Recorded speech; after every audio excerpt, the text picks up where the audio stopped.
Have you ever wondered, if you were walking in Medina, more than 1,400 years ago, and Ramadan had just begun, what would you actually see? Would you see grand tables, filled with food, or would you see a man whose heart was completely attached to Allah? If we truly claim to love the Prophet, then what did his Ramadan really look like?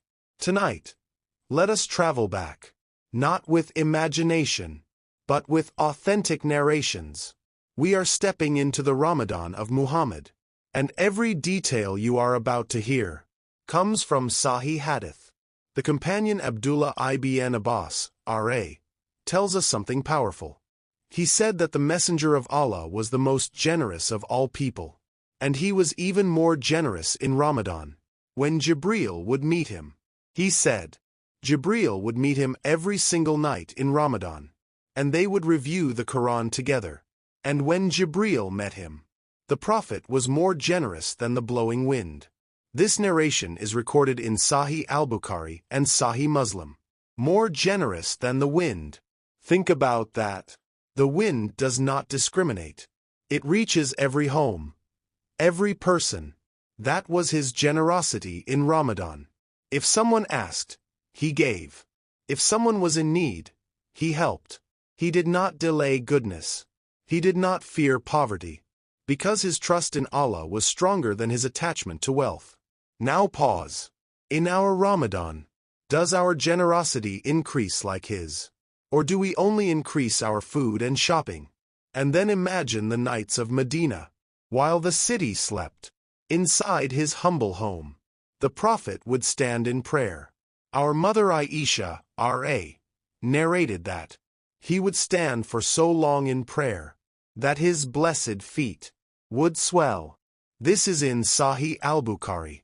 His feet would swell, and when she lovingly asked him, "Why do you do this when Allah has forgiven your past and future sins?" he replied, "Should I not be a grateful servant?" He was already forgiven, yet he cried in sujud. He was already promised Jannah, yet he stood for hours. Not out of fear alone, but out of gratitude. Ramadan for him was shukr. We, who desperately need forgiveness, how quickly do we rush our prayers? There is another scene. One Ramadan night, the Prophet came to the mosque and prayed. Some companions joined him.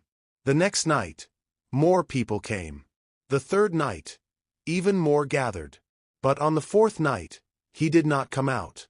In the morning he explained that he feared it might become obligatory upon them, and he did not want hardship for his ummah. This is also recorded in Sahih al-Bukhari and Muslim. Look at his mercy. He loved praying with them, but he loved ease for them more.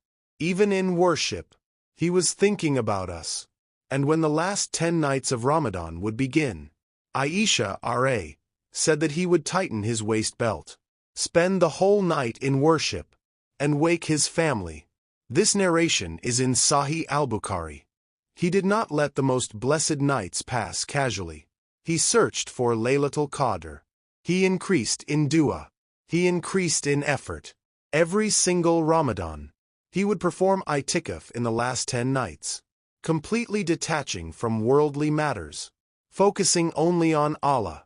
And in the final year of his life, he performed i'tikaf for 20 days, as if he knew his meeting with Allah was near. Ramadan for him was preparation for the hereafter. Not just hunger, not just routine, not culture, transformation, generosity like the wind, connection with the Qur'an every night, tears in sujud, mercy for the ummah, focus in the last 10 nights. Now imagine, if the Prophet walked into our homes in Ramadan today, what would he see? Would he see Qur'an being recited, or screens glowing until suhoor? Would he see hearts soft with dhikr, or tempers rising because of hunger? Ramadan is not meant to change our timetable only. It is meant to change our hearts. The authentic narrations show us clearly. His Ramadan was a month of increase.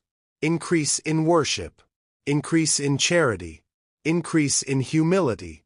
Increase in gratitude. So let me ask you one final question. If you meet the Prophet on the Day of Judgment, and he asks you, "How was your Ramadan?" What will you say?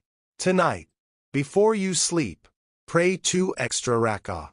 Read 1 extra page of Qur'an. Give 1 small charity, even if it is little, and make this sincere dua.